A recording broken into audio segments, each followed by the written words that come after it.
Really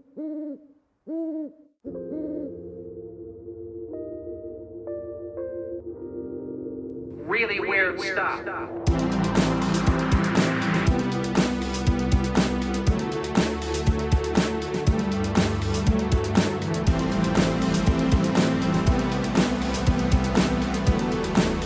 That's very weird.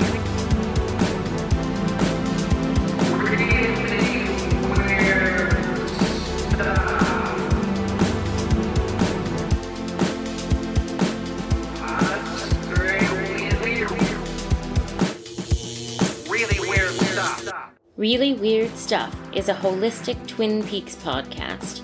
That means we discuss each episode within the context of the series as a whole. In other words, spoilers abound. Welcome to Really Weird Stuff, episode 33, wherein we will discuss Twin Peaks The Return, Part 2, The Stars Turn, and A Time Presents Itself. Oh yeah, that's what happens. Yeah, what could be more straightforward than that title? This episode was written by Mark Frost and David Lynch and directed by David Lynch. Yeah. It originally aired on May 21st, 2017. I'm Jessica Baxter. I'm Annie Malone. And joining us today, returning to the pod, is Michael Hayes. Yay. Hello. We had a very interesting experience with Michael today. He watched this episode cold. Yeah, he just watched this episode for the first time and is now podcasting about it. It's true. It's never happened before on this podcast. What would happen to my brain encountering this stuff for the first time before I went down the rabbit hole of, well, I think this means that. And now I'm saying all of those things. So that's a different podcast. That's true, experience. Yes. We will try not to spoil it too much, but I mean, for Michael. I don't know that I don't can know. really spoil the return That's if I tried to. Fair enough. You can say things that happen later and it wouldn't necessarily be a spoiler for this one. The return is a whole thing. I love the opening credits. This is the first time we see the opening credits like that. This wasn't this or there's another special guest today. Baruda's Never does that. Part. He never barks. I completely forgot that he even knew how until he barked earlier today. But you know, he loves David Lynch, so. That's because he's on steroids for his cough. Aww. All jacked up on barks. That's his roid rage. Aww. It's so cute though. And it's his birthday tomorrow. Brutus is a pug and he is so cute. How the teen years, gosh. What's it like having a teenager at home, Michael? All right. Well, that's not about Twin Peaks at all. So let's get into it. All right, Brutus. He's like, keep talking about me. Anyway, yeah. So the first time we see the new opening credits, I just love it. I love the fog. I love seeing Laura's face to start things off. Those great shots of Snoqualmie. Good stuff. Great way to start it. What did you think of those credits, Michael? I mean, I love them. It's great because, you know, the floor of the Black Lodge with its black and white stripes is a fairly obvious nod to TV static, to white noise. Especially given that Twin Peaks itself is this giant deconstruction of television, blah, blah, blah, blah, blah. So whenever I see that, it always makes me smile. And anytime he drops the red curtains in anywhere, I'm like scared and excited at the same time because it's familiar yet ominous. Yeah, it's really funny to me that you just said, obviously, the floor in the Black Lodge is static on television, because I don't know if I've ever thought of that before. And I'm a person that spends a lot of time thinking about this show. So, right out the gate with amazing observations that are so obvious. That's awesome. And that really goes into my whole theory about the Black Lodge. It's actually the Red Room. The Red Room is a neutral ground between the Black Lodge and the White Lodge. But that's a common misnomer. But I always thought the Red Room felt like a talk show with the couch, with the single seat and the double seat and Incredibly poor signage. and the coffee sometimes. Right. Yeah, we will get to that. But first, we're going to open in a jail cell in Buckhorn, South Dakota, far from Twin Peaks, where high school principal Bill Hastings is having a bad time. There's an ominous hum, of course, and I think it might be in his head, because it stops abruptly when he's distracted by his wife Phyllis entering.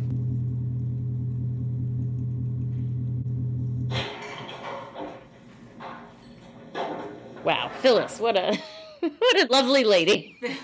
Wonderful person, that Phyllis. She should hang out with Norma's mom. Right. But she can't, because she's gonna be dead pretty soon. But first she's there to be a dick to her husband. I have to tell you something. I wasn't there. But I had a dream that night. That I was in her apartment. You were there. Your fingerprints are there. No, I swear to you. I wasn't there. I swear to you, it was a dream. Fuck you. You fucking bastard. I mean, I'm sure that things have not been great with these two for a while. Yeah, I mean, you're a little bit team no one. Yeah. Bill versus Phyllis, right? A tiny bit. I mean, I have some sympathy for, I have sympathy for Bill later on more, but... Yes. I'm always so gullible with people in shows. When I first watched this, I'm like, I believe him. When they're like, I didn't kill anybody. I've never... Yeah. You know. Of course he would admit it if he killed someone. Like that first episode when he keeps saying, could you please tell me what this is about? I really believed him. Well, I think he did think it was a dream. Because you mentioned while we were watching it, you're like, there's some Ray Wise stuff going on here. I think Bill is possessed occasionally. Right. I mean, he is also knowingly lying because he's acting like he doesn't even know Ruth Davenport. You know, he's like, oh, the librarian? Yeah, but that I think he was doing because... It's like, why would I know her? Because he thinks that no one knows they're having an affair. He's like trying to hide the affair. Right. But the first time I watched that, I believed that he didn't even know. Oh, I see what you're saying. Okay, gotcha. He's got such a trustworthy face, Matthew Lillard. Yeah, Matthew Lillard. That's always what I think. Also, the first time I watched until the end credits, I thought he was Anthony Michael Hall. Really? Like, who is that? I know it's someone. Oh my god, I did not know that you thought that. I just like the classic, I've got something to tell you. I have to tell you something. Like, nothing good comes from being in a jail cell and uttering that phrase. No, it's just a dream. Yeah. I mean, she one-ups him with the bad news immediately after that, but it was still kind of a funny intro. I've known about this affair. I've known about this affair all along.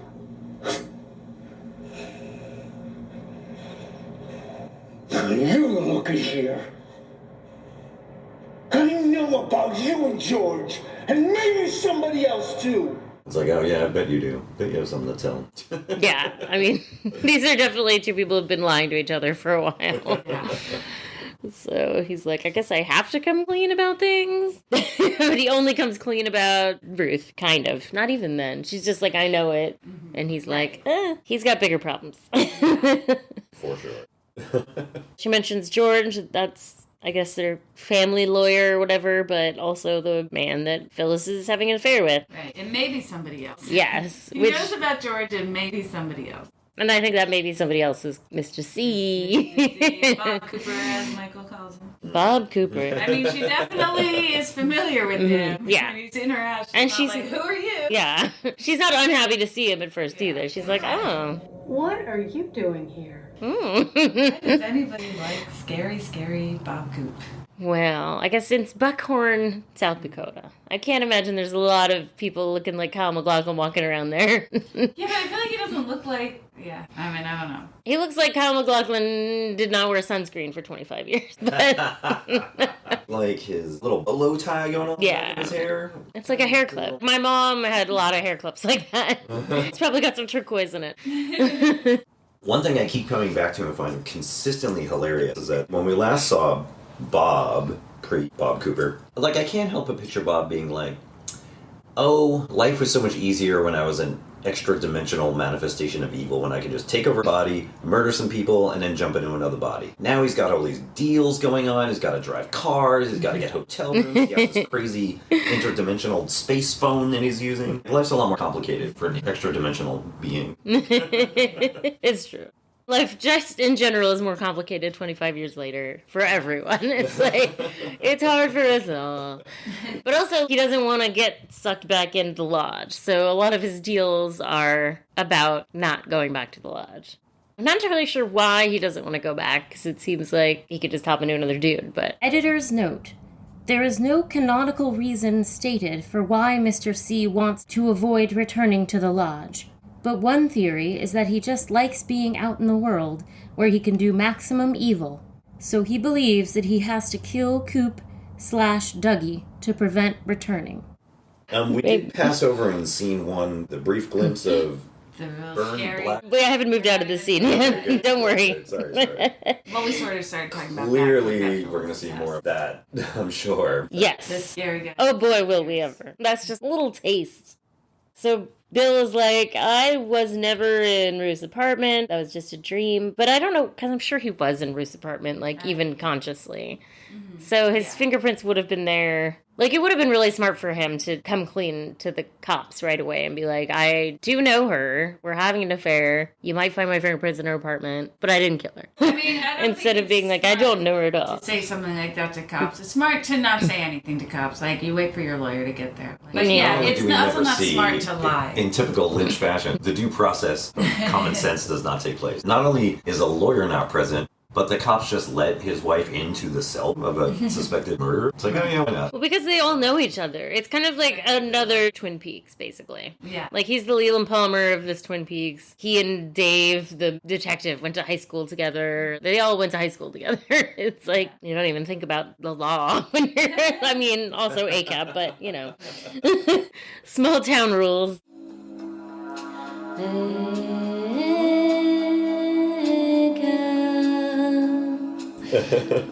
Doodly doo. There's the close talking. Yes, This is some- very close talking with Phyllis. It's and Bill. classic Twin Peaks blocking. We are 2 inches from each other's face, doing some acting. And then she says goodbye, Bill, as she leaves, and wow. Goodbye, Bill. That's a loaded goodbye. It's nice. And then she runs into George on the way out. George, Phyllis? How is he? he knows. Don't walk me out. I'll see you later at my place. Yeah, we very conveniently found out who George is immediately. Yeah. Oh, and then elsewhere in the jail, as you said before, is a woodsman. That's what this guy is called. He's called a woodsman. He's chilling in a cell. And then he disappears, but his head sticks around and floats up. It's fun. That's a very common theme in Logi energy stuff, is just heads floating around in bubbles. Yeah, I found that in the Lynch metaverse, he has a very comprehensive staff of characters that just make all the crazy mystical stuff happen. Everybody has a job if you're a wackadoo character in, in a Lynch situation. And it's like, oh, here's this guy. I know I'm going to find out more about what he's responsible for. Yeah. But, he has a task and a role in the whole thing. All the Black Logi people are energy vampires, sort of, or just different types of vampires. Like, they're always stealing different emotions and types of energy from people. That's how they get their kicks. Okay, then we're at the Hastings home. Phyllis arrives home to find Mr. C in her living room. What are you doing here? And yeah, as we said before, She she's definitely like, knows who yeah. he is and is not scared to see him. Which I think At everybody first. is afraid of it, right? I know, it's like nobody who ever met him has ever had a bad feeling about someone. How do they trust him so implicitly? It's kind of amazing. Like, I don't know if it's the lighting or if they make him wear contacts. I think he has black iris contacts. Does he? Okay, because I always look at Coop's dreamy brown eyes in the red room and then back to Mr. C. It's so terrifying. Yeah. Yeah, some bronzer, some black contacts, nice Yeah. wig, a little bolo hair tie. Got it going on. So I have a quick question. He shoots Phyllis, and we briefly With George's see, gun. George is good. and we briefly see Phyllis's shot face. Yeah. Is it specifically meant to resemble the dead woman from the... It is, Yeah, it's the yes. same wound with a exploded eye socket. Which maybe also implies that Mr. C was the one who killed Ruth. So I'm not sure if Bill did kill her or not. Even though I said earlier that I think he was possessed. Those are 2 schools of thought. Some people think it was him possessed. There are other Logi spirits that could have possessed him. But I do think that there is certainly a connection. And that is one hell of a wound. Yeah. Oh, I also like his line. You did good. You follow human nature perfectly. That's so interesting. It Why does he is. say that? Like, there's something she did somehow that worked for him. Maybe, like, going to the jail Like, I think it basically, everything she did set it up perfectly so that George will be blamed Right. for her I mean, murder. She told George to come to the house later. Yeah. I mean, that part helps him. Mm-hmm. Right? George is going to be there, and Yeah. she got shot with George's gun, so that's good. That's a good review. And I also like that it's kind of a James Bond villain sort of thing to do, to be like, this is my plan, except she won't escape. He's like more effective than a James Bond villain because he will tell her his plan and it won't leave that room. Right. This is George's gun. And he kind of does that with Daria too. He's a very effective villain, Yeah. Mr. C. Not to be trifled with. Daria, I feel, is always scared of him.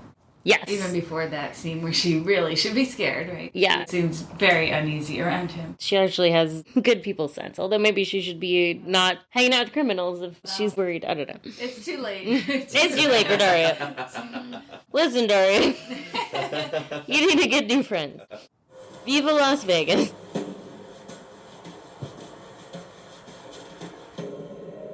We're in an office in Las Vegas where Mr. Duncan Todd, played by the wonderful character actor Patrick Fischler, sits behind a desk. He pages Roger, Roger, come in here. who comes in. He says, Tell her she has the job. I'm not sure who she is. And then Roger's like, why do you let him make you do these things? Why do you let him make you do these things? Which is an interesting way to phrase the question. Yes. Why do you let him make you? Yeah. I feel like you're kind of answering your own question. Yeah. And I feel like Roger must be talking about Mr. C. So, like, Roger must have met Mr. C? Maybe. I don't know. Maybe he doesn't know him. If he met him, then he would know. He would understand. Right. I really love Mr. Todd's long pause. It's like he's almost going to laugh, but he's just kind of laughing at the absurdity of this being his life, I guess. We never see him leave that desk. I love his line. The way he delivers it, so slow. You better hope that you never get involved with someone like him. Roger.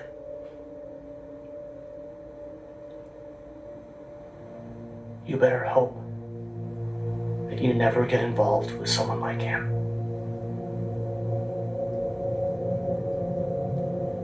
Never have someone like him in your life. He's having a bad time, Mr. Todd. Yeah. Is there a chance he actually is the same character he played in Mulholland Drive? I suppose there is a chance, yes. Because our arm that's no longer an arm, that's a tree, but we'll get to that. He got a promotion in Mulholland Drive and was now in charge of most of Hollywood. That's true. I don't think that's the same guy, though. I think we're meant to think that's a different guy than the arm. I just love when there are actors that know they're in a Lynch show, right? Mm-hmm. Phyllis, in particular, she gets it. Like, she delivers those lines with mwah, chef's kiss. Yeah. You're going down. Life in prison, Bill. Life in prison.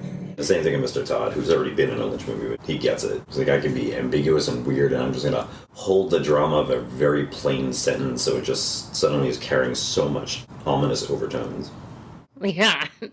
He's like, I need Roger to hear every word I say, because that will get across the gravity of the situation. This is not a choice at this point. It's not like, oh, I should stop hanging out with that guy. Yeah, I should stop letting him make me do things.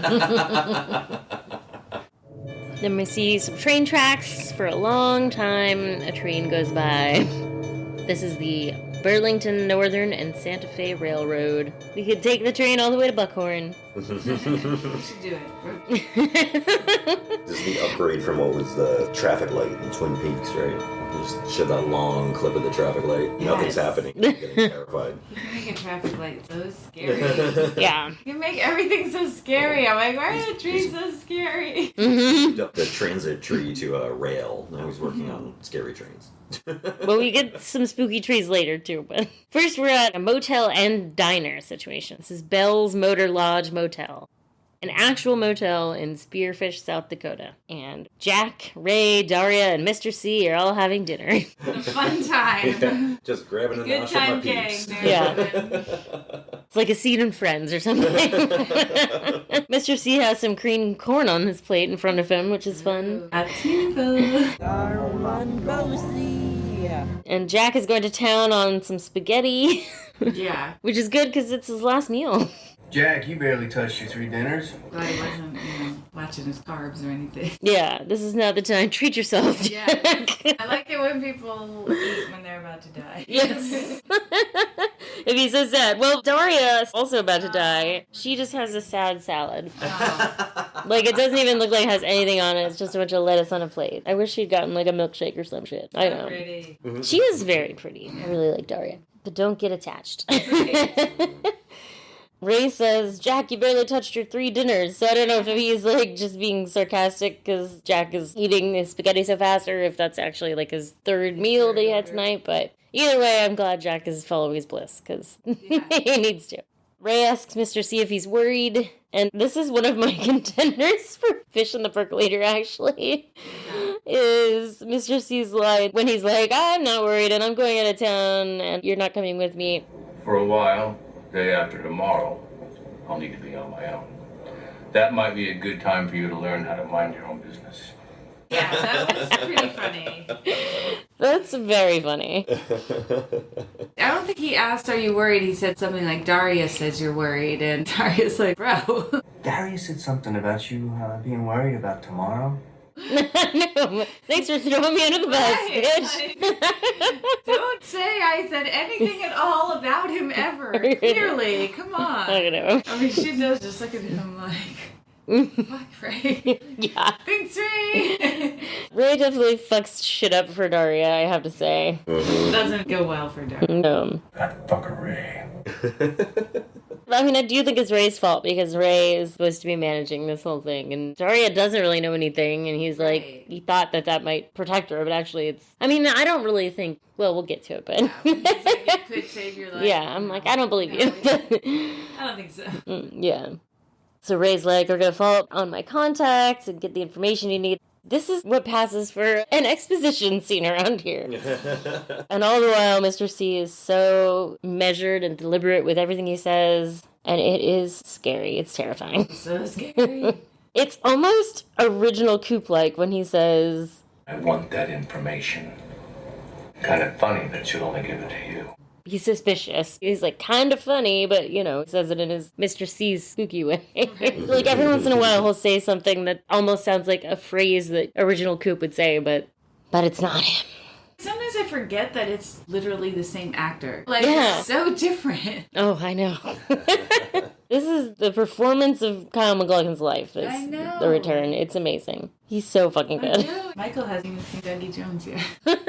He basically plays like 4 characters. Yeah. Ugh, it's amazing. The actor who plays Ray has got quite a face on him. Editor's note. The actor who plays Ray is George Griffith. That is one of, there's a lot of actors in The Return that have just these strong character actor faces. Ray is one of them. I like how in the first episode, now I'm sure the history unfolds, but Bob Cooper goes to the random house where he beats up the guy instantly. And it's just like, oh, it's the redneck house of flunkies. You just come here and get 2 assistants to go with you on your merry adventure. Totally. I would like a underage lady in hot pants. I'm gonna probably kill later, please. And then just follow him out the door. Now we're gonna go to a diner with this other guy and kickstart a plot. What do you think? That's right, yeah. It's the heist. That's how he puts a crew together. Yeah. You son of a bitch, I'm in. Because you'll murder me if I'm not. And you'll murder me anyway. So, shit. I guess my time is up. And then Cooper says something, well, I shouldn't call him Cooper. Mr. C says something that is so scary. Ray's like, we'll get you the thing you need. And I'll follow up on that contact of mine. Hopefully get the information you need. Want. Not need. I don't need anything, Ray. If there's one thing you should know about me, Ray, it's that I don't need anything. I want. It's reminding us that he is at least partially still the embodiment of all human evil.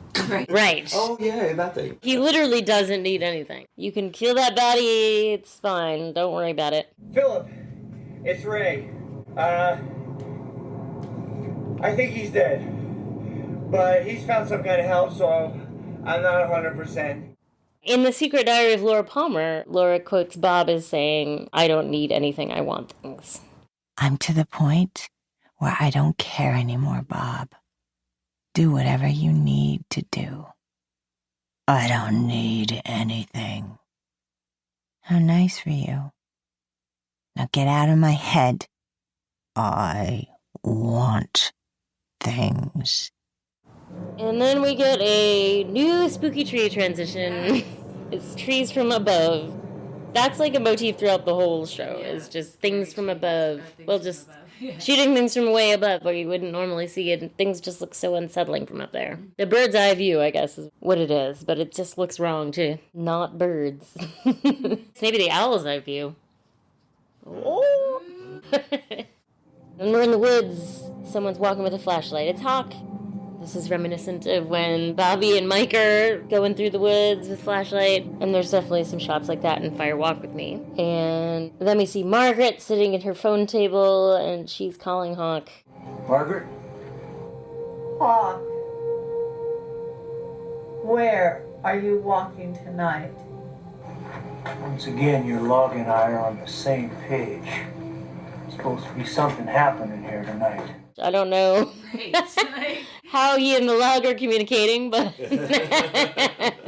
Yeah, I mean, I guess, yeah, I don't really get that, unless it's just like that she knew that he was walking somewhere at night, you know? Oh, yeah. If I just called you and I'm like, where are you walking at night? And you were out and about. You know what I mean? Like... Yeah.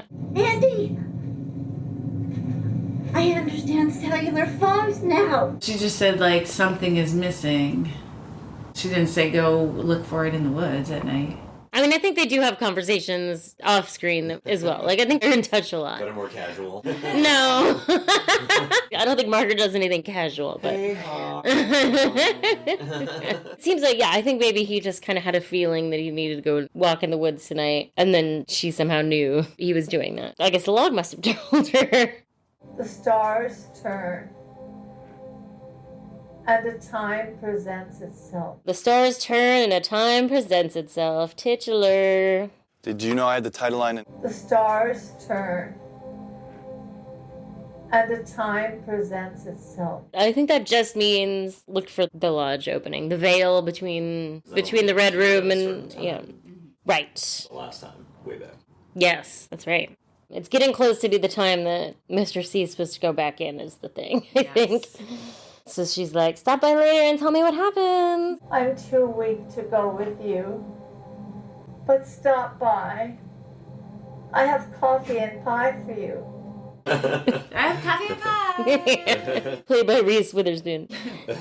Lots of ominous whooshing, of course. Hawk finds Glastonbury Grove, and we see that the trees have stayed small for 25 years. Which I like. But they still have no leaves on the middle. And then there's ominous tones, and I like the transition. He's like shining the flashlight around and then shines it right into the camera. Yeah. So then there's like the bright white light, and then takes us into the Red Room. It's the Red Room Talk Show. Hosted by 25 years later Coop. His first guest is Mike. Mike says, Is it future? Or is it past? This is the first time that Al Strobel's done the backwards talking. Yeah, it seems like it's hard for him. Yeah, it's hard. I know, but some people do it more, like... Michael J. Anderson was really good at it. Yes, I think he's probably the best. I felt like Laura was better at it in the original series. It seems like it's harder for her in this one. Like, no shade, I'm sure. Oh, yes, yeah, absolutely. Not only that, but, like, she has to learn specific actions, do them backwards. It's like the Fred and Ginger thing, right?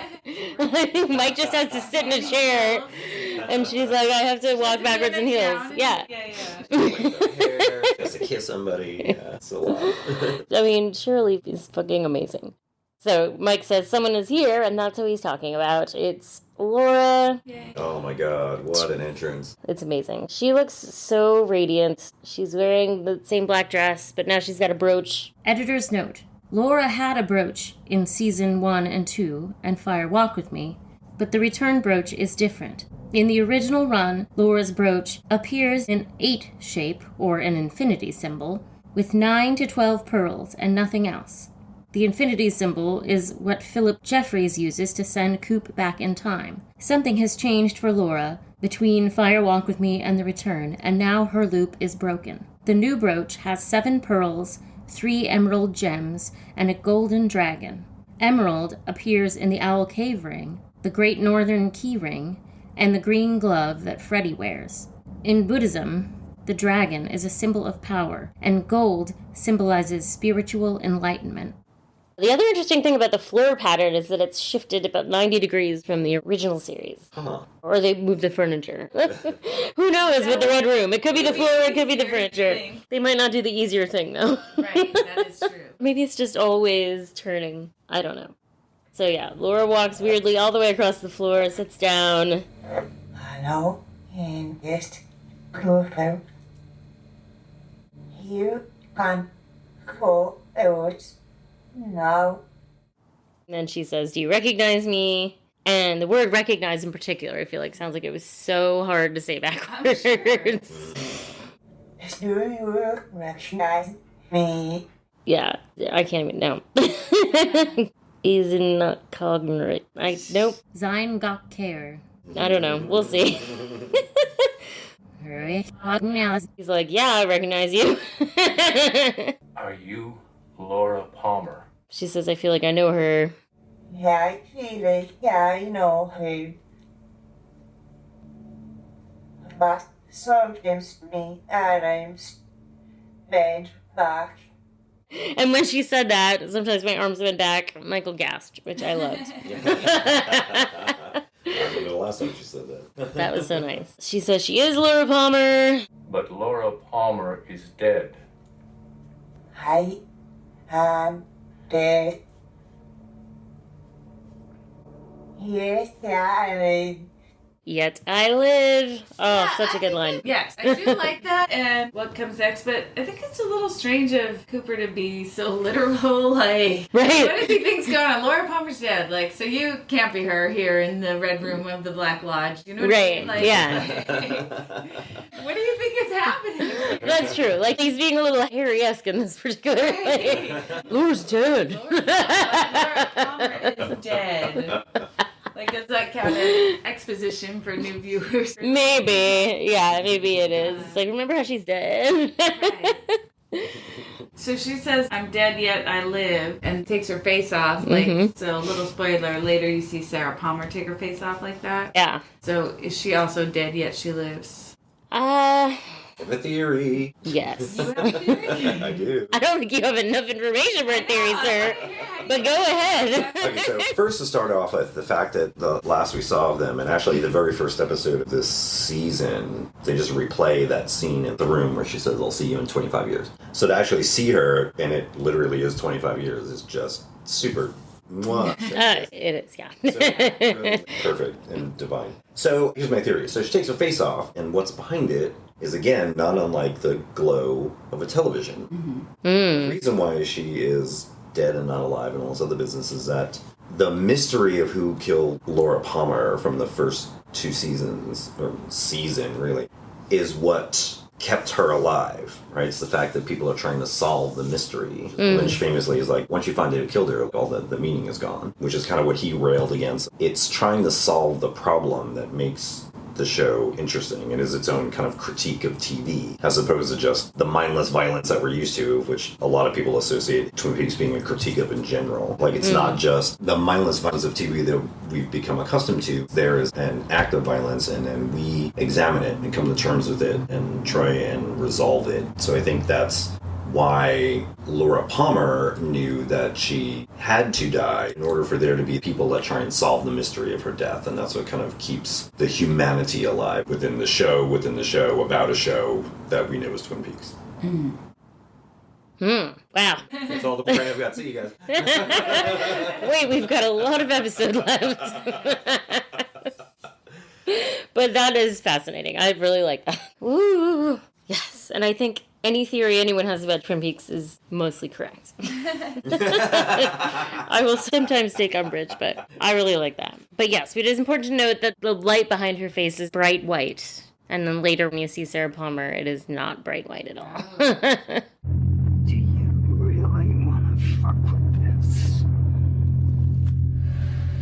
but they are definitely related in more ways than one. I love Coop's face when she opens her face. He looks very shocked. And Coop doesn't often look shocked. He's thrown. Last time we saw Coop, he was like, I'm so confident. I know exactly what the fuck I'm doing. Now he's just like, I don't know anything anymore. I don't know. What? Maybe that's why he refers to, like, but you're dead. Right. He's just like, my brain is broken. Yeah. Help me. Call for help. Call for help, yes. Then they stare at each other for a really long time, which is also a contender for the fish in the percolator for me. Because it's kind of like a lull in the conversation. It's like, anyways. Yeah.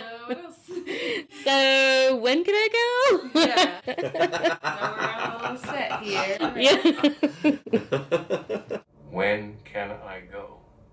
She approaches him just like in the dream, puts her hand on his cheek, kisses him on the mouth, whispers something in his ear. How he looks so happy that she's gonna kiss him. He really looks, he's really excited about that, I think. Yeah, and maybe it's because he remembers the dream at that point. I don't know. But she whispers in his ear, and I don't think it's what he expected to hear. He was probably expecting to hear, my father killed me. He's like, I know. She says something completely different. The internet is a fun place. Somebody tried to clean up that audio and figure out what she says. I would have expected it was just Cheryl Lee going peas and carrots, peas and carrots. Editor's note. There are many Reddit theories about what Laura whispers, including, you can't save me, you killed me, and, most convincingly, don't assume no one can recognize you in your dark suit but me. I tried listening to it myself. I actually have the audio clip downloaded that this person cleaned up, but I'll put it in this episode right here. And you can judge for yourself. Huh?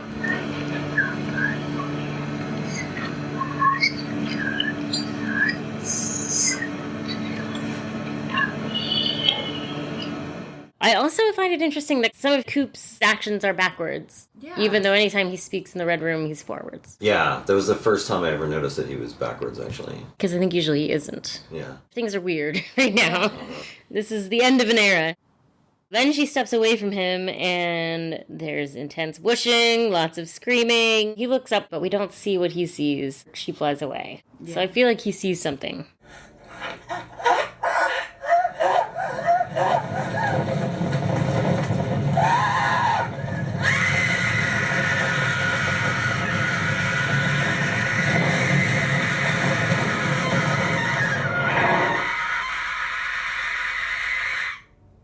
And what I think is going on right here, I think that she's getting snatched away by Judy. Yeah. For helping Coop. Because they don't want Coop to go out. She just wants the maximum evil to happen. And Coop going out is going to stop the maximum evil from happening. So she doesn't want that. Laura gets yanked away. There's rumbling and waving curtains. And there's that dang white horse. The horse is the white of the eyes and dark within. And then it zooms into darkness and then back to the floor. Mike is back. And he says his catchphrase again. This it feel to wow. This it asked. And then he's suddenly at the curtain exit and he's waving to Coop. And I love that every motion in the Red Room has a sound effect. I don't think that's the case in the original series, but his waving even is like... Yeah. He goes through the curtain, Coop follows, they go down the hall. Lots of going down this hall. Yeah, I love all of it, anytime they're running around. Yeah. You get real turned around in there. Yeah. Everything looks the same. And when it doesn't look the same, like when there's a statue at the end of the hall, something's wrong. But first he goes into another room where they find a fucked up electric tree. It's our tree, the evolution of the arm.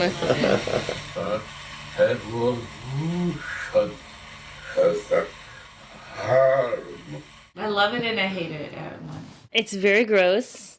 It's got a cute little mouth. It pulsates when it talks. It makes that gross noise. It sounds like this.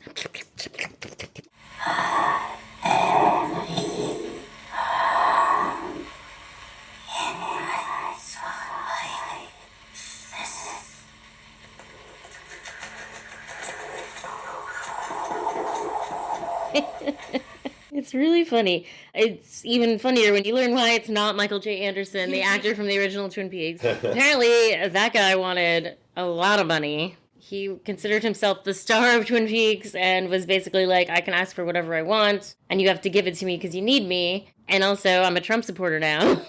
And David Lynch was like, oh, well, I guess I don't need you, so... Make it a tree with a brain on it. Yeah. You don't fuck with David. That's not the attitude that he wants around on his set. You need me, you know. Just to be a collaborative, supportive environment. We don't need any divas. And they solve it all with that single line of, like, I'm the evolution of the arm, or whatever that line is. Yeah, he just says, this is the evolution of the arm, and you're like, okay. Cool. And there's even some possible retconning, because he says in the final episode of season 2, when you see me again, it won't be me. And it is his doppelganger, like that's what he's talking about in the episode, but also it's true of the next time you see him. Yeah. Take that, Trumper. Fix your heart or die. Oh, the other funny thing, Michael J. Anderson didn't even get the original Twin Peaks. He said, I couldn't watch Twin Peaks when it originally aired because it was so boring. What? That's what I know. We don't need you. No, right? Ugh. I like that the closed captioning calls the sound that the tree makes eerie electrical sputtering. Yeah. The closed captions on the return are so fun. And then there's some more previously on Twin Peaks when the tree says, do you remember your doppelganger?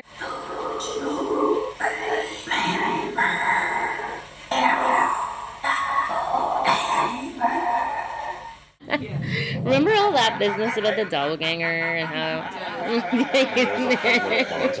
flashback montage of it. Yes. Yeah. Remember when you ran around with them? When you tried to escape and then you couldn't, and then it was no. It's like yeah. Tag or your doppelganger back in the good old days. Yeah. And you lost. You lost that game, bro. Well, anyway, that guy must come back in before you can go out, is what the tree says. We're back in Buckhorn. Mr. C is... Speaking of... Yeah. The doppelganger. Remember your doppelganger? There he is. He did not take care of himself. Right. He's trading cars with Jack. He puts his Mercedes-Benz S-Class Coupe in storage. It's a coupe. It's funny that Coop drives a coupe. And he's borrowing a 2003 Lincoln Town Car, which I think Lincoln Town Car is what Major Briggs drives in the original. Oh. I wonder if he stole that from Briggs. He might have. Briggs was a town car guy for life. I don't know. And then Jack gets a real good long face squeeze. Jack, come here. Yeah, what is that about? Good. We don't see Jack again. Well, a common David Lynch shorthand for this is just a bad guy is face squeezing. Like Leo Johnson does a lot of face squeezing. Huh. Someone else. What did we just watch? There was a face. Oh, in Inland Empire. Yeah. Who was that squeezing faces? It was just like the bad guy, the guy that she kills in the end. Spoilers for Inland Empire. It's so unusually prolonged. It's very prolonged. In fact, this is actually kind of a contender for fish and percolator for me too. Because of how long it is, and also just thinking about, like, there's not a lot of me thinking about how the show is made because I'm so immersed in the world. But this is one scene where whenever I watch it, I'm like, how did the two of them get through this scene? Yeah. How many takes before one of them didn't break down? Because it seems like it'd be so fucking funny. Right. Like, how could you possibly? And they're just, like, staring in each other's eyes the whole time. Oh, my God. It's crazy. Kyle, I want you to squeeze his face. Just keep squeezing Keep it. squeezing. Yeah. Just some variation in the squeezing. Move your hands up and down his face. There was a funny theory on Reddit that the squeezing is what kills Jack, but that's ridiculous. I don't believe.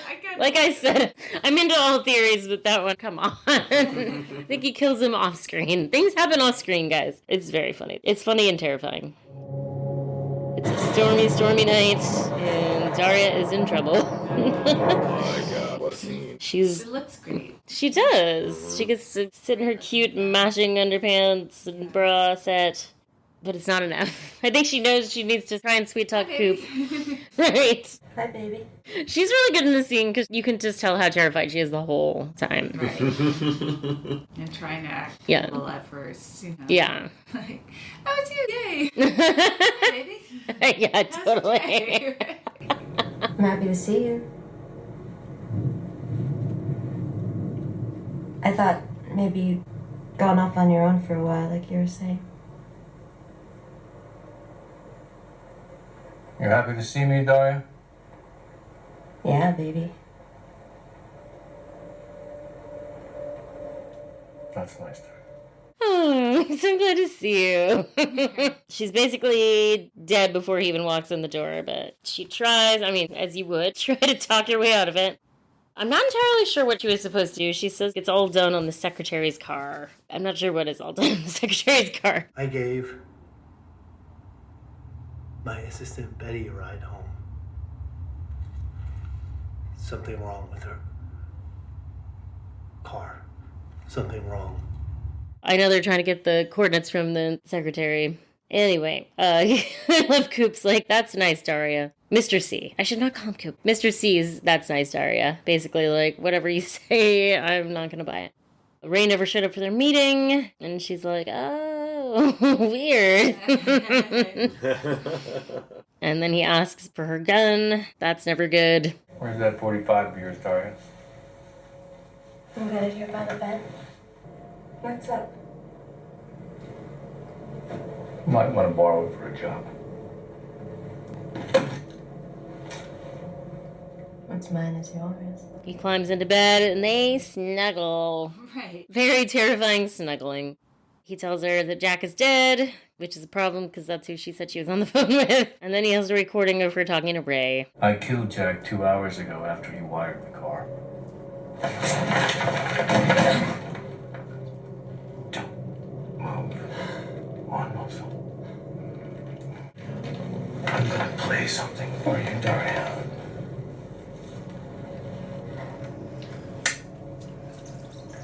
I think we'll both find this interesting. Daria, is it you? Ray, where the hell are you? Federal prison, South Dakota. How are you calling me? This is a burn. Don't worry about it. Nobody's listening. I got another call from Jeffries. You have to hit Cooper if he's still around tomorrow night. That means you now, Daria. You have to do this. Fuck.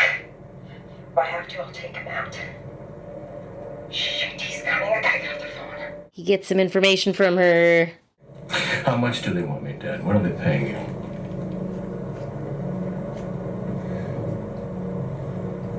We'd split $500,000.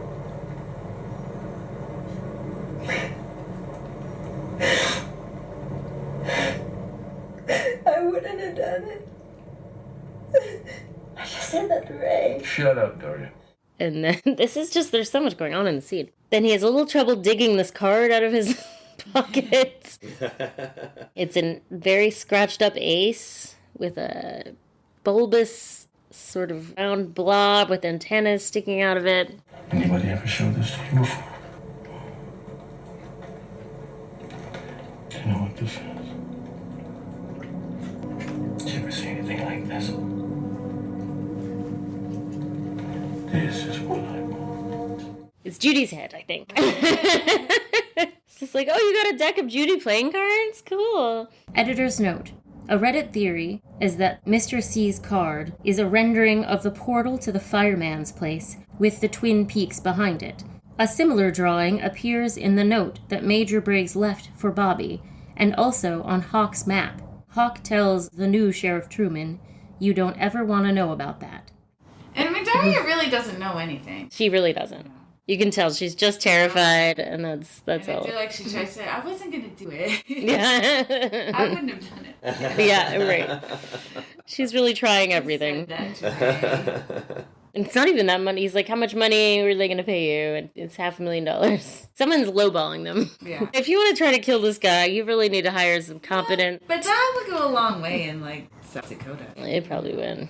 But you need top shelf assassins to get this guy. Yeah, it's not Ray and Daria. Yeah, No, it sure isn't. One of the things I like about this scene is, up until now, Bad Bob Cooper and all of his peoples, their dialogue's been very stilted. Just say like one single line and it is kind of posed and all this stuff. But when she asks if he's gonna kill her, and he says yes. She finally starts acting like a real person would in that situation. Yeah. It's finally that whole section of the plot, reality just kind of drops right down on it, which I really dug, because then the scariness factor just went through the roof for me.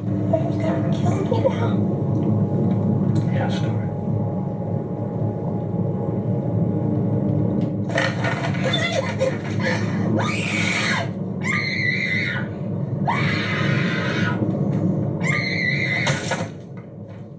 Everyone's trying to act really cool, and I think they're just trying to act cool for his benefit, because we can't let this guy know that we're plotting against him, or even if they weren't, like, I don't think Jack is plotting against him, but I think he just knows that this guy's bad news, and you don't want to say anything to piss him off. He's fickle.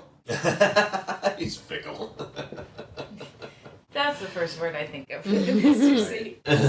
Fickle. Yeah, are you going to kill me now is scary. Yeah, especially when the answer is yes. Yeah, and I think it pretty much always is. If you have to ask. Also, this motel room is, the low rent version of the Great Northern. It's like a dirty place, reasonably priced. But it has like fish paintings on the walls and a lot of wood paneling, but it's not the Great Northern. But I kind of like that Mr. C is still kind of drawn to that aesthetic, but like a dirtier version of that aesthetic. And then this next scene is so... I mean, I guess it's all part of the same scene, but the next part where he has all this weird tech. What? Old school, like just... Somebody went to Goodwill and just got a bunch of old stuff and was like, we'll just put in some beep boops and we'll make it seem like it works. Right. Oh my gosh. Turn it takes where he's suddenly a hacker. Yeah. You're the manifestation of all evil in the world. And now we're hacking? Is that what we're doing here? We got a space phone and we're... But it's like Lynch hacking, right? It's like Lynch's understanding of hacking. For sure. It's so fucking great. But before it is the hacking, he has a little, I don't know, radio kind of thing that he's connecting with somebody who he thinks is Philip Jeffries, but it is not. Philip? You're late. Couldn't be helped. I missed you in New York, but I see you're still in Buckhorn. And you're still nowhere, is that correct? You met with Major Garland Briggs. How did you know that? Philip? Actually, I just called to say goodbye. This is Philip Jeffries, right? You are going back in tomorrow, and I will be with Bob again. Who is this? And I still don't know who that is, but it's somebody who's trying to trick him. Editor's note. There are multiple theories about the identity of not Philip Jeffries. One is that it could be Mike from the Lodge, because he used to spend time with Bob and does seem to have an interest in getting real Coop to swap places with him. But my personal favorite is that it is the experiment / Judy speaking through Sarah Palmer using a voice changer, and that the experiment flew immediately to possess Sarah after it couldn't find Mr. C in the New York loft. The theory is that they want to be reunited with Bob, who is perhaps captive inside Mr. C. They reveal that he did meet with Major Briggs. Mr. C did. I missed you in New York. So here we go. By the way, Mr. C is probably the billionaire that funded the box in New York. Oh, okay, that makes sense. He's got unlimited resources, this guy. Oh, well, anyone with unlimited resources is sus. It's true. It's true. I do not have unlimited resources. The only thing I could find on the internet that was sort of canon adjacent was Conversations with Mark Frost by David Bushman, where Frost says it was someone pretending to be Philip Jeffries to gain access to more information. I'll leave you to guess who that might be. Oh, great. All right. Thanks. That clarifies everything. Yeah. Elaborate on that. No. And then Coop goes into his briefcase computer, logs in, finds a map of South Dakota, zeroes in on the Yankton Federal Prison, and logs in there, downloads some blueprints to something that looks like a remote control, kind of. He just sits on top of the radio, and somehow it all does stuff. Download complete. Yeah, and it's got like a little click sound like, all done. I like how it's been 25 years since the original Twin Peaks. And the advances in movie effects have been astronomical, but David Lynch is still like, no, I got this. Yeah. We're going to do this old school style. It's going to look like my version of Dune. We're just going to keep it real. He loves antique tech. That's, yeah. I mean, that's definitely a motif throughout The Return as well. You'll see more antique tech.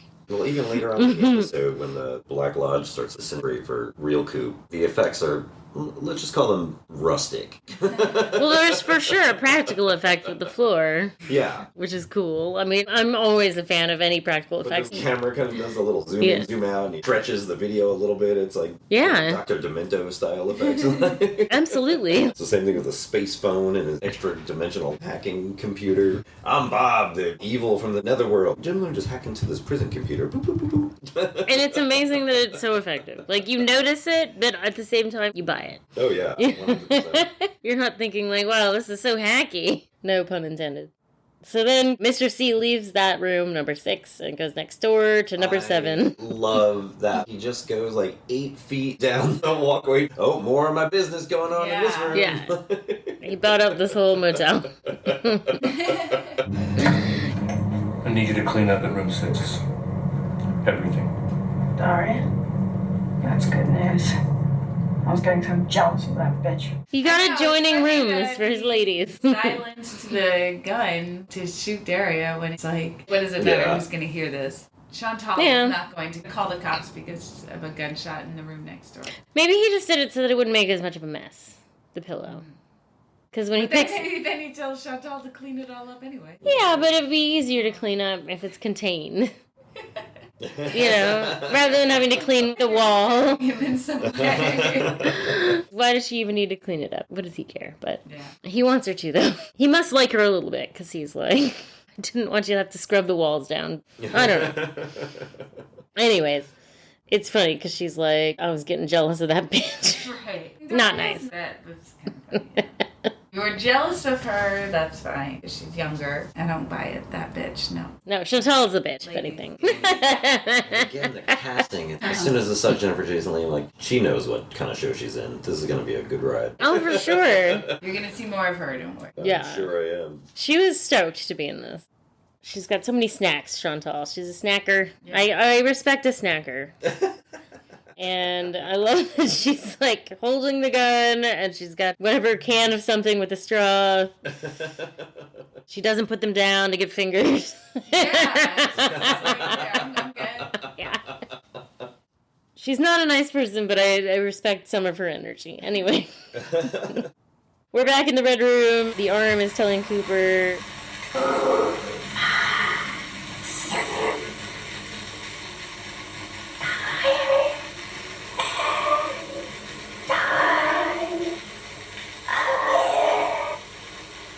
253, time and time again. So he's like, pay attention to 253.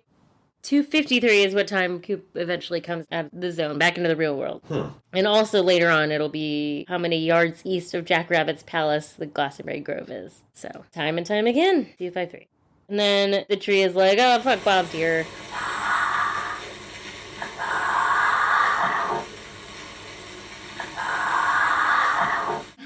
Gotta get out of here. So Coop leaves that room and goes down the hallway, and then he tries to open the curtains at the end of the hallway, but he can't. And that's good acting, I feel like. Like, there's just a sound effect. You believe that he can't open that curtain. Then he goes back the way he came, but when he goes back into the room, it's empty. So then he comes back out and goes down the hallway again, the other way. This time he can go through. And that's when he finds Leland. Get a little Ray-wise, just for a second. Sitting in a chair, a single between two lamps. I think it's interesting that his hair is salt and pepper. It's the combo. I never see that. Yeah. But he looks very neat. He's neatly dressed. Editor's note. In our coverage of Season 1 and 2, we frequently observed, per a theory Amy's brother authored during the original run, when Bob is in control of Leland, Leland dresses neatly with combed, styled hair, tucked-in shirt, and most importantly, a straight tie. And his hair is neat, but he looks sad. It does seem like it's Leland. I think it's Leland, yeah. And he says, find Laura. Faye? Laura. Ray Wise had to learn to say that backwards. That was good. I was endlessly amused by the running around through the hallways. You know, everybody's like, you can go now. You're going to go. And then it's just wrong curtain. It's like, Yeah. Here in this extra dimensional place, we need to label things better. When you make a wrong turn, you bump into previous characters from even a previous point in the timeline of the story. Or you bump into this window back onto Earth. I think the thing about the Red Room is because it's neutral ground between the Black Lodge and the White Lodge, it can be affected. Like, the physics of the Red Room can be affected by different parties. So, like, I think the reason Laura was yanked away is because she was going to help him get out, and Judy doesn't want that. So, all this other stuff is, like, trying to keep him in there. And definitely that's why, like, the tree doppelganger comes back and the curtains aren't working. Yeah. It's just kind of funny to think that Mike and, like, our tree arm brain, they're fallible. You know, it's like, oh, you can go now. Phyllis.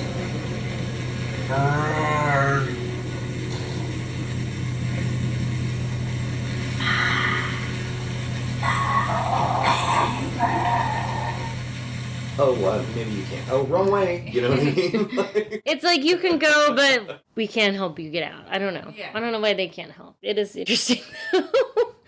And Mike is like, there's something wrong, but he's like, I don't know what is wrong. Something's wrong is also a repeated phrase. Is there something wrong, young pretty girl? Something wrong with her car. Something wrong. I don't like it. No. Something's wrong, yes. It's just kind of an overall vibe. Something's often wrong. Yeah. And then what's wrong is that the evolution of the arm is like, my doppelganger's out and about. The doppelganger is the one that, I don't know if it replaces the statue or if it is the statue. It's a little bit of like a Doctor Who Weeping Angels thing. Coop goes to the end, looks out the curtain, sees the road, Mr. C driving down the road. And then the doppelganger tree shows up and starts kind of poking Coop. Ow!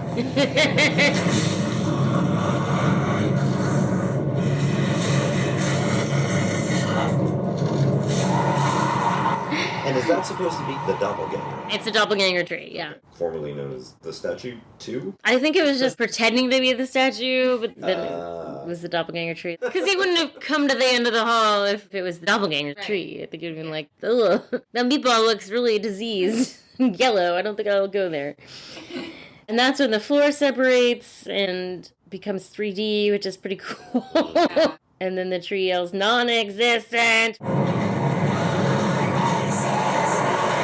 Which also feels like a Doctor Who-ish thing, because it sounds kind of like the Daleks saying exterminate. I wonder if David Lynch likes Doctor Who. He falls through liquid space and lands in New York City on top of that, on top of that box. Is it future or is it past?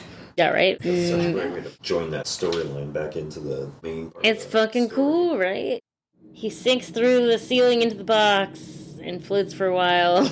And that's when we realized that it's when Sam looked in the bathroom. The security card was gone. Weird. Where is he? Does this by any chance mean that I can go in there with you? I brought us 2 lattes again. And Tracy's still trying to get in there. Tracy. Thirsty Tracy. Down bad. Tracy. She's like, I got 2 coffees and I'm still thirsty. It's 10 o'clock at night. They're young and they live in New York City. And he works the night shift. If your crush works the night shift, you're going to stay up late. I guess. And live to regret it. And not live to regret it. I was wondering if this box is supposed to be like a trap for Coop that Mr. C made. I'm not entirely sure what the box is. Weren't you saying it represented television? I don't know if it represents it, but you can't help but notice when you first see it in the first episode, the guy's watching it just like you watch TV. He's sitting on a couch looking at it. I'm sure that imagery is not accidental. Yeah, again, with the meta-ness of Twin Peaks being the show within a show about a show that people know they're on the show. The device that extracts our lost hero is in itself like an empty TV. We're just waiting to pull the character back into this new reality that we're making. I also think it's the second appearance of an abyss, which... You know, David Lynch being really into transcendental meditation, that's a thing that gets used a lot. Oh. The abyss. Really? Yeah, it's the nothingness after you... I mean, I'm no expert by any stretch. When you clear your mind to the point where you reach the abyss. And the way David Lynch describes it is that's where he goes fishing for his ideas. Like, he thinks about nothing until he's in a state of absolute nothingness called the abyss. And then you just plunk them out like fish out of the water. This is often described as being liquid. Wow. And so he drops some serious transcendental references with this whole abyss business. If you want to catch little fish, you can stay in the shallow water. But if you want to catch the big fish, you've got to go deeper. Down deep, the fish are more powerful and more pure. They're very beautiful. They're huge and abstract. Anything that is a thing comes up from the deepest level. Modern physics calls that level the unified field. There is a field of unity within everyone. It's always been there. It's unbounded, infinite, and eternal. The more your consciousness, your awareness is expanded, the deeper you go toward this source, the bigger the fish you can catch.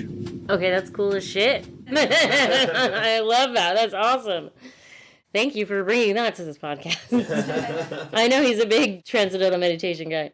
I didn't read his book about transcendental meditation, but I know it's called Catching the Big Fish, and now I think I understand that theory a little bit more. Wow, cool. Because he does fall back into blackness right after that. Yeah. And then after he leaves that, would jump back into the first episode where Judy shows up because she's chasing him. Editor's note. This character is officially called the Experiment, but I believe it's tied to the White Sands nuclear test, which births a giant smoke monster that looks very similar, and that monster also births Bob and the frog cricket. So it's definitely tied closely to Judy, if it's not exactly her. And he's floating through space kind of violently. He looks like he's not having a great time, but we won't see him again until the next episode. Meanwhile, we're at the Palmer house. Ooh, Sarah Palmer. A random cutaway that we go to there. It's not as random as you might think. Sarah Palmer is sitting on her couch watching what seems like a nature documentary, but doesn't seem like there's narration of this documentary. It's just lions ripping apart an African buffalo. Yeah. She has two very full ashtrays, one on the coffee table and one next to her. If I had a nickel for every cigarette your mom smoked, I'd be dead. She's drinking Bloody Marys. She did eat dinner, at least. I'm glad she ate dinner. There's a dirty plate on the table and some napkins, so she ate something. And she's just watching. She's very, very riveted by this footage.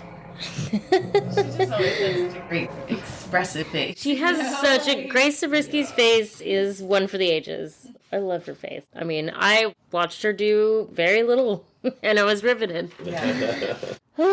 It's good stuff.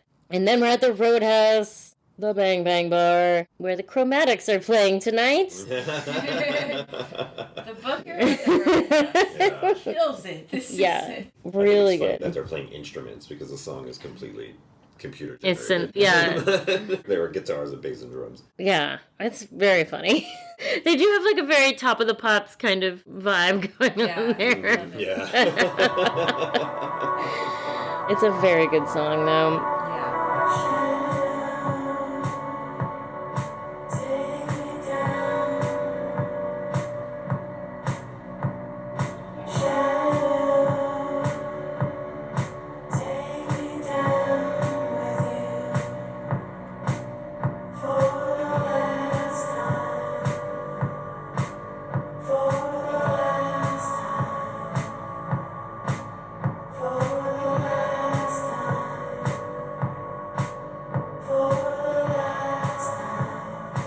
Sitting in a booth is Shelley and three friends. Oh, you guys, my daughter is with the wrong one. Are you kidding me?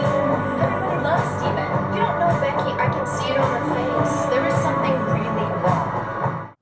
Shelley is so pretty. So good to see her face.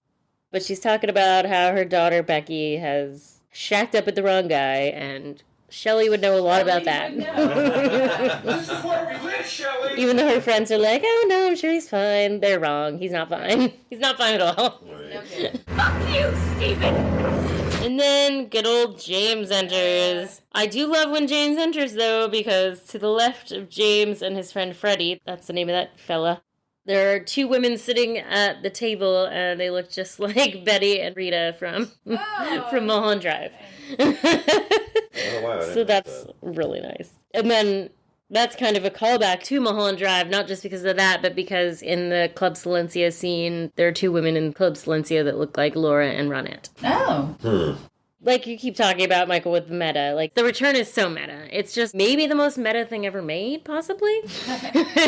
Well, he references a lot of his own stuff. Yeah. Just 2 episodes I've seen so far. There's a Eraserhead vibe. And I do think that there is a bit of a unified Lynchverse. Yeah. So yeah, anyway, James comes in with Freddie. Freddie's wearing a green rubber glove on his right hand. That is important. Keep your eye on that one. Will do. He orders 2 ice-cold Colonials. I don't know what kind of beer Colonials is. Probably something cheap. And then one of Shelley's friends says what we're all thinking. There's something wrong with that guy. There's James. Staring at you again. Does James have a thing for you? There's something wrong with that guy. There's nothing wrong. James was in a motorcycle accident. He's just quiet now. But Shelley, who I don't know if she ever talked to James ever. Well, he came to the double R. He did come to the double R. Yeah, I had to rack my brain about that too. I was like, those two didn't have a thing in the original. Yeah. Usually he brings those characters back and now there's some kind of weird vibe. There's not a vibe. So there's that woman that's sitting at the table, and Shelley's like, oh, does James have a thing for you? Yes, he does. There's a connection with that. But for some reason... Shelley says the... ever said Yeah. on this show. James is still cool. He's always been cool. Shelley has never been more wrong about anything in her whole life. James has always been cool. No, he has not. But it is funny that Shelley's the one who said that, because she has very sus taste in men, Right. apart from Bobby. But I know there's a lot of fan theories of David Lynch saying, everybody stop hating on James. It It's is. supposed to be good. You're supposed to like James. He is cool. You know? It's 100% that, and I'm just like, sorry, David. Yeah. I love you, David, but you'll just stop trying to make James happen. You know, we talked about it on a different episode. Yeah. He wanted to make a character who's a normie, nice, cool guy. Mhm. And that's like the one thing David Lynch can't do. Yeah. You know? Right. But Yeah. someone that normie people think is cool. But it's like, there's people, are they watching The Return? I don't know. You know? I feel like James is supposed to be like Jimmy Fallon or something. Like, no one cool is going to like Jimmy Fallon, right? Yeah. She just mentioned that he was in a motorcycle accident. I do like that. That's canon. According to the secret history, he was in a motorcycle accident in 2006, and that's when he returned to Twin Peaks. He'd been driving around that whole time.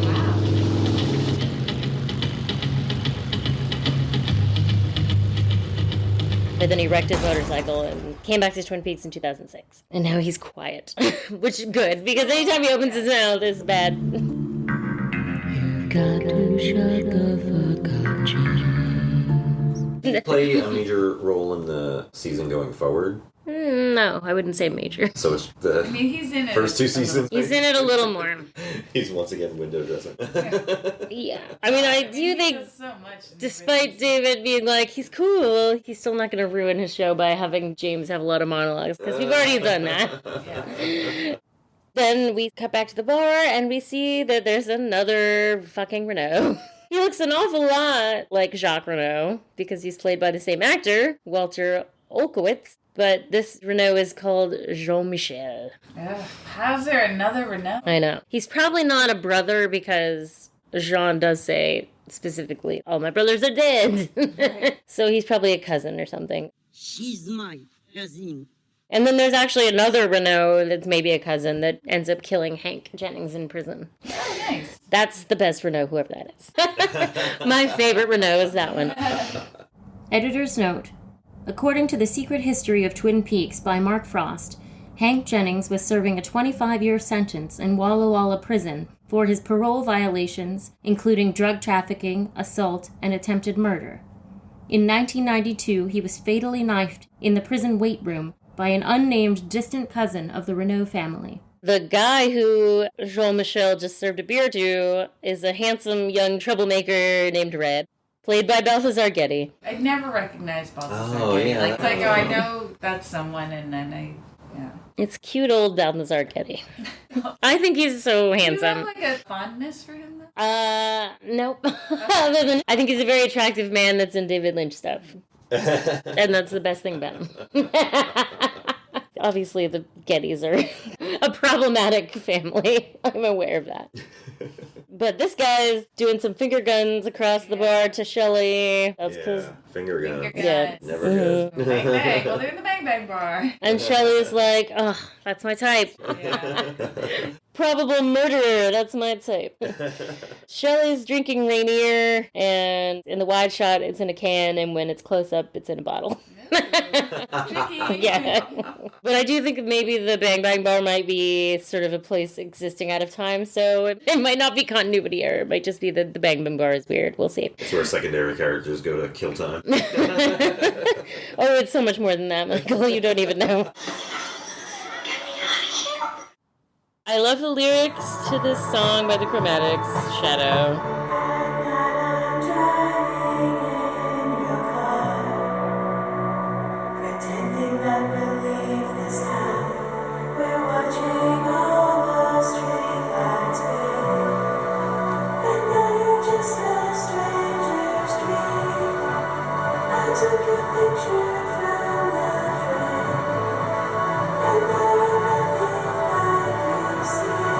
And now you're just a stranger's dream. I took your picture from the frame, and now you're nothing like you seem.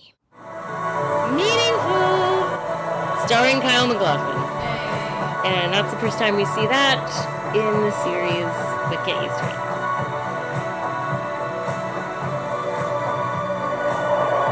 And then every episode is also dedicated to a dead Twin Peaks actor. This one, not every, but a lot of them. And one's to a dead character. Right. But this is dedicated to Frank Silva. Bob. Yeah. Nice man, that Frank Silva. That's what they say about him. I believe it. I do too. I do too. Yeah, I believe it.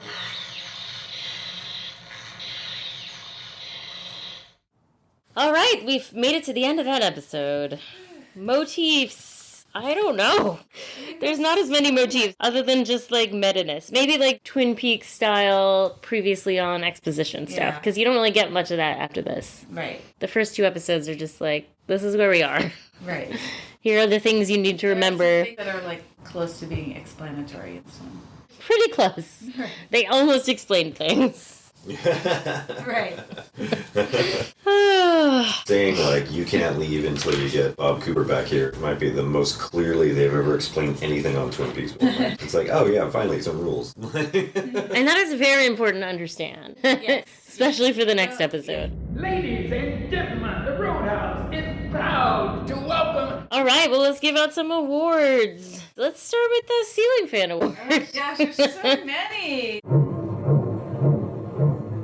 I thought there was so much scary stuff. Fantastic stuff going on. I wrote down so many options, but I'm gonna go the arms gross sound. Really? Yeah. That's the scariest thing for you? Pretty gross to me, yeah. Fascinating. There were a lot of contenders. Yeah, yeah. That's what I went with. All right. I mean, I wouldn't want to be around a thing like that was making a noise like that. You wouldn't? I mean, if I was around a thing like that and then it started going... I guess I'll return your birthday present. And you're saying you don't want the evolution of the arm to go down on you? I didn't think I had to say that. But, like, I don't like it. All right, fair enough. Michael. There was a lot for me. It was the entirety of when Bob Cooper, as I love to call him, springs the trap on Daria. Because it happens over several minutes. He reveals that what's-his-face is dead, and then he breaks out the recorder, and then he knows everything they've been talking about. But I think the specific part of that I'll go with is when she asks if he's going to kill her, and he just says yes. There's no score. He says the word, and there's just silence. Are you gonna kill me now? Yeah, sure. it's like, oh boy. Yeah. And it is just so unsettling to have, I mean, we'll talk about this time and time again, I'm sure, but just to have beloved Coop's face on this embodiment of evil and how fucking phenomenal Kyle MacLachlan is at portraying that and how hard that is to reconcile your brain as a Twin Peaks fan. Yeah. Right. That is very effective. Mine is also a Mr. C moment, surprisingly. Just when he says, I don't need anything I want. I don't need anything, Ray. If there's one thing you should know about me, Ray, it's that I don't need anything. I want. Just the way he says that and how that's such a clear mission statement and it's so chaotic, right? It's like when someone says something like that, you're like, oh, fuck. He's so You can't reason with someone who says something like that. Like, you just know. No wonder Mr. Todd is so fucking terrified and hopeless. It's like, he doesn't need anything. Yeah. He kind of needs his little space phone and he needs his little computer thingy. Well, he wants. Like, he's not. Yeah. He still feels invincible. Right. It will be really inconvenient for him if he has to go back into the lodge, but it won't be the end of the world for him. It's all fine. I just would prefer to be out of the lodge, but that's all. Fish in the percolator. There was a fish in the percolator. There's not a lot of funny happening, but I do like when Bill and Phyllis are arguing and he says, I know about you and George. And maybe somebody else too. That was pretty funny. He's like, I know I'm on to you and there might be other stuff that I don't know about. Yeah. You just know she's bad news. Phyllis, not a nice lady. No. Well, I'm going to go with the face squeezing, even though it's so mean. It just makes me laugh to think about it. Yeah, it's pretty funny. Just to think about how they filmed it. And I'm really impressed with the actor who plays Jack. Editor's note. The actor who plays Jack is Steve Baker. He's so slack-jawed, so to speak, during that scene. What tickled your funny bone, Michael? For me, it's the part where they're in the red room and Coop keeps trying to get out, and he just, no matter which diagonal he walks along and tries to open a curtain, it either doesn't open or it's the wrong place or the other arm, but the fake arm, and it just became kind of comic to me. Here's the spirit of Laura Palmer and the spirit of all good in the universe, armless though he is, being like, we can free you from this place now. Oh, but not that way. That's a portal to the regular world. We're your doppelganger. Oh, not my doppelganger. And like, yeah, that's true. It's just a lot of shenanigans. It's like, oh, we should have put some signs on these curtains. Yeah, I can't remember either. You'll find it. Because then it's just the sound effect of plop, plop, plop, plop across the room. It's like, oh. I have to walk weirdly across the room again. It's like a kingdom for a Sharpie or a P-touch or something. Just mark this curtain. Leave a trail of donuts behind. Let's do LVPs. All right, I'll go first. And I just want to say, I think basically everybody brings value. You know? I almost don't think there's an LVP, but, you know, I have to pick one, so... I'm sorry, but I have to say Shelley. James has always been cool. James is still cool. He's always been cool. Fair enough. Stop trying to make James happen, Shelley. I want to pick the lady, Shelley's friend, who says she's sure it's fine about her daughter, about Becky. Like, it's not. That's not a good friend. Right. A good friend would be like, oh, what makes you think that? Or like, ask more questions, or don't just be like, you're wrong. Right. I don't know that lady's name, but not a good friend. Not good. But yeah, it is really hard. I think LVPs in The Return are going to be hard in general because it's all meaningful and valuable. It's so fucking good. What do you got, Michael? Well, just playing off my last answer, I'm going to go with the tree arm. The doppelganger or the original evolution? Well, the original, I have to say, just because, I mean, the exposition's great, but ends up not really delivering on helping Coop that much. Right. That's true. I mean, it's a little bit of important information, but then, yeah, he is really like, you're on your own. Yeah. You should get out of here, but, like, I'm not going to help you. But that tracks the same like how the giant, like, just say some stuff, and then it's like, okay, run along. Yeah. Yeah. I'm sure you'll get it. Right. Like, yeah, no, he won't. I mean, I'm not without Like, sympathy the because owls it was are actually the chemical points go. this thing used to be a person and now has been demoted to a tree. But still, it's like all the weird, gloopy sound effects and a modest amount of exposition, which is helpful. But it's like, clearly this thing can see into the future to some degree. Why don't you just really lay this out a little more clearly for this poor gentleman here? He's been here for 25 years, for God's sake. Yeah.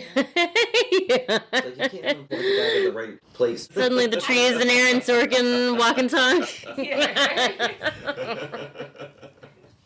We may not be podcasting about that. Like, yeah, remember in The Simpsons when Homer would choke Bart when he was bad? Yeah. And he just had that face like, ah. That tree kind of makes me imagine that. Like, I just want to see Coop Rabbit and be like, why don't you tell me what I really need to know? That's not Coop's style. It's like, I'll get it, you know. I'll figure it out.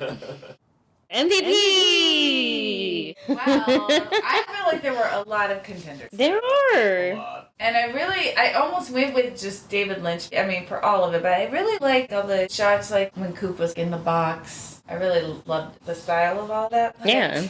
My MVP was the tree. Ah, wow. That's a first timer. We have never had that. We don't get a lot of exposition in the return. So we gave some information. And I also thought that the tree was both very scary and very funny. So Yeah. I felt like you got a lot with that tree. Yeah.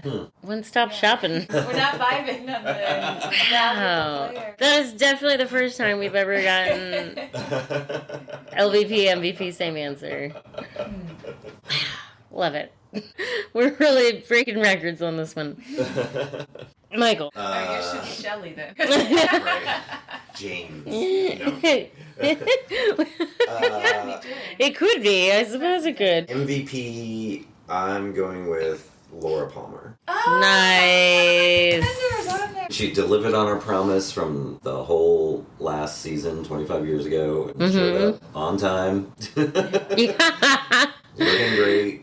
Bonds with Coop. Lets him know that some things are going to be changing around here. And gets kind of busted for it, I think, metaphysically speaking, right? Yeah. And we hear the Cheryl Lee scream. Yeah. Which is so good. So, yeah, she was one of my contenders. When she just popped up on screen, older her, I just was like... You were. I heard it. Well, that's my answer too. Oh, yeah. It is wonderful to see Laura. I think she had to do the hardest job in the episode Cheryl Lee did. Because she was also acting through all that. She was doing all that difficult physical performing, and then her face was also so nuanced and so interesting. I mean, it's so interesting what has become of Laura. Right. And I think you're right that she gets in trouble, and it fucking sucks for her, but she's trying to help Coop, and you're right. Everything you said, I agree with you completely. It's so wonderful to see Laura. The reason for the season. Yes, indeed. Laura is the one. Oh my God. The return rules. Thank you so much, Michael. My pleasure. I love it. Are you excited to continue watching The Return? Yeah, I think I said to her before we got started, I was like, now I want to watch the rest of them, like, full on. Yay, I'm so glad to hear that. Really Weird Stuff is hosted by Annie Malone and Jessica Baxter. Music by Julie Cruz, Angelo Badalamenti, and Jessica Baxter. If you enjoyed Really Weird Stuff, please take a minute to rate and review us on your favorite podcast app. Follow us on Instagram at Really Weird Stuff Pod, on Twitter at Really Weird Pod, and on Facebook at Really Weird Stuff Podcast. Thank you for listening.